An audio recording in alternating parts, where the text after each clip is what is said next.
Hello বন্ধুরা, কেমন আছো তোমরা? আশা করি সকলেই ভালো আছো। তো আমি আজকে মাত্র দুটি ইনগ্রেডিয়েন্টস দিয়ে কিভাবে ঘরে ন্যাচারালি ভাবে পারফিউম তৈরি করা হয় সেটাই তোমাদেরকে এই ভিডিওতে দেখাবো। তার আগে হ্যাঁ, একটা সাবস্ক্রাইব প্লিজ। আমাদের এই পারফিউমটা তৈরি করার জন্য প্রয়োজন একটা স্প্রে বোতল, কিন্তু আমার কাছে যেহেতু সেটা নেই, আমি এই খেলনার যে এটা খেলনা না, আসলে এটার ভিতরে চকলেট থাকে আর আমার মেয়ে এটা খেলা করে, তো আমি এটা নিয়ে ভালো করে ধুয়ে নিয়েছি। এটার মধ্যে আমি এই পারফিউম তৈরি করব। তোমরা চাইলে মার্কেট থেকে অনেক কম প্রাইসে 50 টাকা বা 30 টাকাও আছে, এরকম একটা স্প্রে বোতল কিনে সেটার মধ্যে পারফিউমটি বানাতে পারো। এখন আমি এর মধ্যে ইউজ করব গোলাপ জল। আমি পুরো এই যে কোটাটা আছে এটার মধ্যে আমি পুরোটা গোলাপ জল দিয়ে নিব।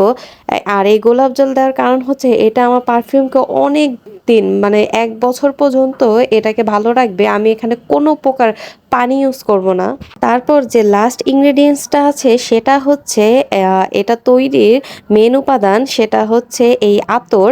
আর আমি এই খোলা আতরটা ইউজ করি। এর আগেও আমি অনেকভাবে বানিয়েছিলাম, তাই এটা আমার অর্ধেক শেষ হয়ে গেছে। তো আমি এখান থেকে 3 ফোঁটা দিলেই যথেষ্ট। এটা আসলে তোমাদের ওপর নির্ভর যে তোমরা বেশি স্ট্রং স্মেল চাও নাকি একদম ন্যাচারালি হালকা স্মেল পছন্দ করো। তো আমি 3 ফোঁটাই দিব, এতে আমার একটু হালকা ফ্রিগ্রেন্স আসবে।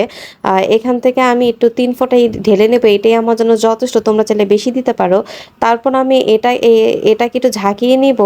আর এটাকে আমি সবসময় ইউজ করার জন্য আমার যাতে খোলার প্রয়োজন না হয়, তাহলে এটা নষ্ট হয়ে যাবে, কোনো প্রকার বাতাস যাতে না ঢুকে, আমি এজন্য এই উপরের সাইডটা ফুটো করে নিব। আর যখন আমি দিব এইভাবে একটু পানির মতো এটাকে ভালো করে যেখানে দেব সেখানে একটু ঘষে নেব। তারপর এটা শুকিয়ে গেলে এখান থেকে স্মেল ভালো আসবে। তোমরা এটা আমার মতো যেমন লোশন ইউজ করো ঠিক সেভাবেই জামার উপর বা হাতে বা গলায় এভাবে তোমরা হালকা করে লাগিয়ে নিবে। এটা শুকিয়ে গেলে এখান থেকে একটা সুন্দর স্মেল আসবে। তো তোমরা যে কোনো আতর এখানে ইউজ করতে পারো। তো আশা করি আমার ভিডিওটি তোমাদের ভালো লেগেছে। এরপর কি ভিডিও চাও সেটাও আমাকে কমেন্ট করে জানাবে। ধন্যবাদ।